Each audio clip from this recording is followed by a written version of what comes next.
Most of the filling stations we visited, you can see, deserted. But we have to trace them wherever they are, come back. Those of them that have products should sell to the public. And those of them that absconded and we discover they have products, we will sell to the public and then seal the station and penalize them for hoarding. And those of them that are selling above pump price, hoarding and selling above pump price, that will be their punishment. What we have discovered is that many marketers are hoarding. Those selling above pump price sell at night.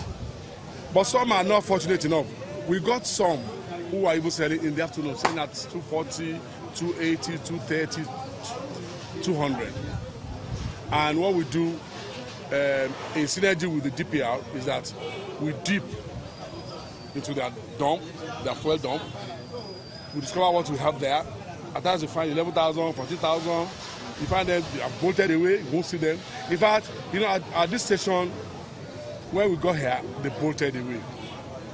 But with the help of the civil defense guys with us, we were able to get them back here. Now they are selling.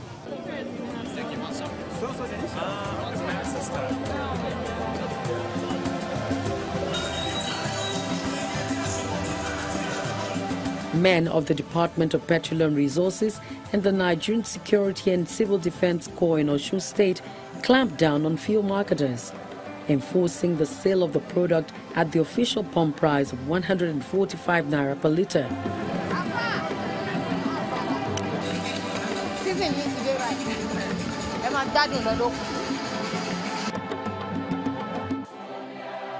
About 5 fuel stations are sealed off for either hoarding the PMS or selling above pump price. I don't think the problem is actually from the leadership. I think we, the followership, are getting things wrong. Lo and behold, I'll give commendation to the federal government. They really tried. But I must say that despite they've tried, they must actually ensure that the law enforcement agency, they are doing their works. Unfortunately, when you check at the other side, those agencies, they are not doing the right thing. So I want the government to, to ensure that they do the right thing. As the scarcity bites harder, NNPC promises to deliver over 1.2 billion litres in January. It's the same scenario in Lagos and other southwest states, north and the east. Authorities say about 35 million litres of petrol is needed daily for the entire 180 million Nigerians. There was only one refinery working, and it wasn't even working at close to 20% capacity, and that was the Pt.2 refinery. If you break down the refinery matrix as well in Nigeria as well, Kaduna refinery has only worked in the first half of the year. It hasn't worked in the second half of the year. Warri refinery has only worked 4 times this year. So really the only consistent refinery we've had throughout this year has been the Pt.2 refinery. Now, so what that has meant essentially is that we have depended on imports for the bulk of our products. What that also means is that we've had to depend on NNPC purely for importation. Now, how that came about was that after we started having the difficulties in sourcing FX, most of the importers couldn't get FX for several reasons. Number one, they couldn't get FX because we didn't have enough supply in the country. We were only just recovering from the recession, from all the issues we had with our crude production. So FX supply was just gradually starting to trickle back into the market. So NNPC had to take on the role of bringing in products because they were the only one with access to FX from their upstream business. Initially, we had a plan where we tied some of the downstream marketers to upstream oil companies so that they could get FX, but that didn't really work out so well because, of course, the upstream companies also have their own uses for their own FX as well too. So that couldn't work.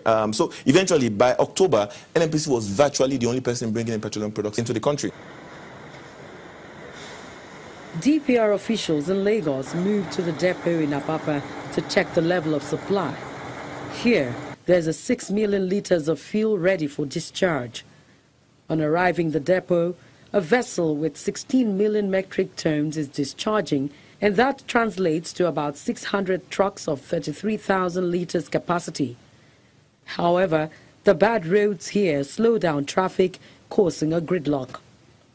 Yes, the DPR, as you can see, and over the days, the DPR has stepped up its monitoring activities. We visit all nooks and crannies So far, we obtain the manifests from the PPMC that programs this product to stations, and from the depots to the stations. The DPR follows through, and that has paid off. You can see that in Lagos of recent, some stations were quarantined and the products even delivered free of charge to consumers because they were found hoarding. And in areas that we find them selling above pump price by the adjustment of their pumps, we shut down the station and make them to readjust and to the approved pump price. The DPR is not the custodian of this product to distribute, but I can assure you that from what we've seen, that we believe our sister organization that they are doing all they can to ensure that these products come in. It's not easy, but at least they've tried from what we experienced a few days ago. So we think that with all hands on being on deck, that we should be out of it. Nigeria's refinery have trended downward in terms of capacity utilization. In September 2017, it went down to 6% from 36% in January 2017.